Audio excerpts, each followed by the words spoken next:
قرآن پاک کا ایک صفحہ پڑھنا بالکل نہ پڑھنے سے بہتر ہے۔ ایک نماز پڑھنا بالکل نماز نہ پڑھنے سے بہتر ہے۔ اپنے بالوں کا کچھ حصہ ڈھانپنا بالکل نہ ڈھانپنے سے بہتر ہے۔ ایک گناہ سے توبہ کرنا بالکل بھی توبہ نہ کرنے سے بہتر ہے۔ چھوٹی شروعات کریں لیکن آج سے شروع کریں۔ کسی نے کیا خوب کہا ہے کہ کتاب سے سیکھے تو نیند آتی ہے، زندگی سکھائے تو نیند اڑ جاتی ہے۔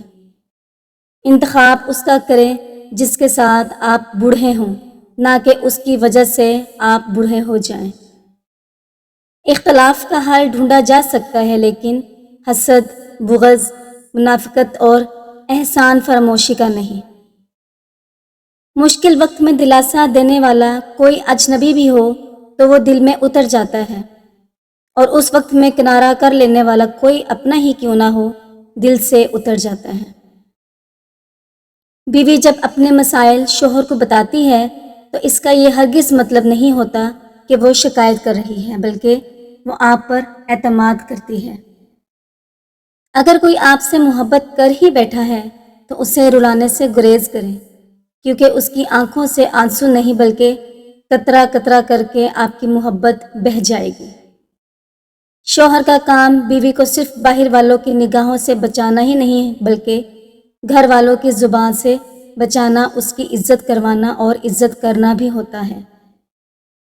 میں ان ہزاروں عورتوں سے مقابلہ کر سکتی ہوں جو تمہیں چاہتی ہیں، مگر میں اس ایک عورت سے مقابلہ نہیں کر سکتی جسے تم چاہتے ہو۔ جس دن مرد جنسی آسودگی اور نسل بڑھانے کی سوچ سے نکل کر عورت کی ذہانت، ٹیلنٹ، نظریات اور افکار سے شادی کرے گا، اس دن اس ہجوم کا معاشرے کی طرف پہلا قدم ہوگا۔ اگر منافق اور بدتمیز کا فرق کیا جائے تو بدتمیز اتنا خطرناک نہیں ہوتا جتنا منافق ہوتا ہے۔ تم اور آپ کا مطلب ایک ہی ہوتا ہے، مگر اس پہ بولنے والے کی تربیت کا پتہ چلتا ہے۔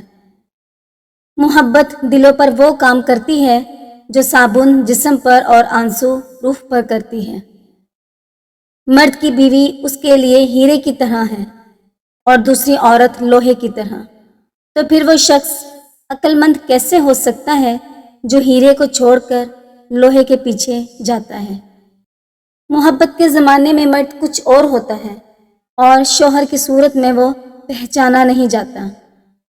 جس عورت کے چہرے پہ جوانی میں جھریاں پڑ جائیں وہ بہت سمجھدار ہوتی ہے۔ مرد اپنی چھوڑی ہوئی عورت کو کبھی خوش نہیں دیکھ سکتا۔ وہ یہی چاہتا ہے کہ اسے زندگی میں میری کمی محسوس ہوتی رہے۔ ہمیشہ کے لیے کچھ بھی نہیں ہوتا، اپنے آپ کو دباؤ کا شکار نہ بنائیں۔ چاہے کچھ بھی ہو، حالات کتنے بھی برے کیوں نہ ہو، اچھا وقت آئے گا، انشاءاللہ ضرور آئے گا۔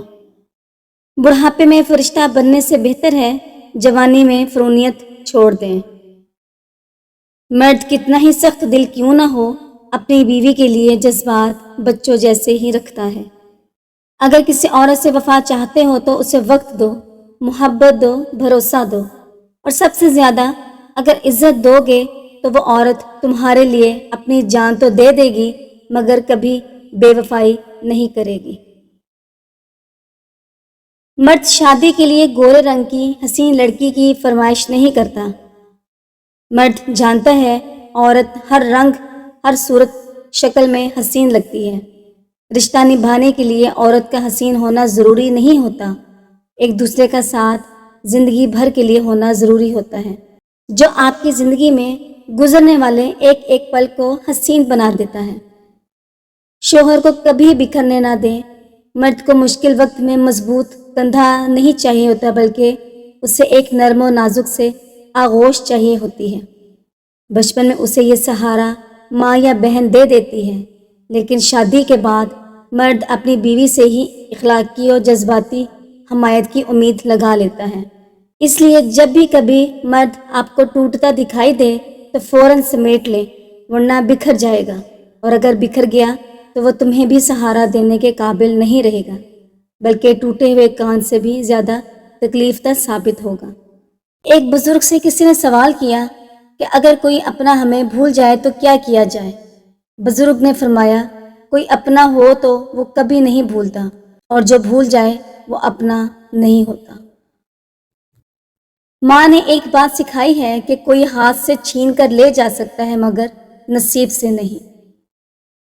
لوگوں کے محل دیکھ کر اپنے آپ کو غریب مت سمجھو، کیونکہ امیر اور غریب کی قبر ایک جیسی ہوتی ہے۔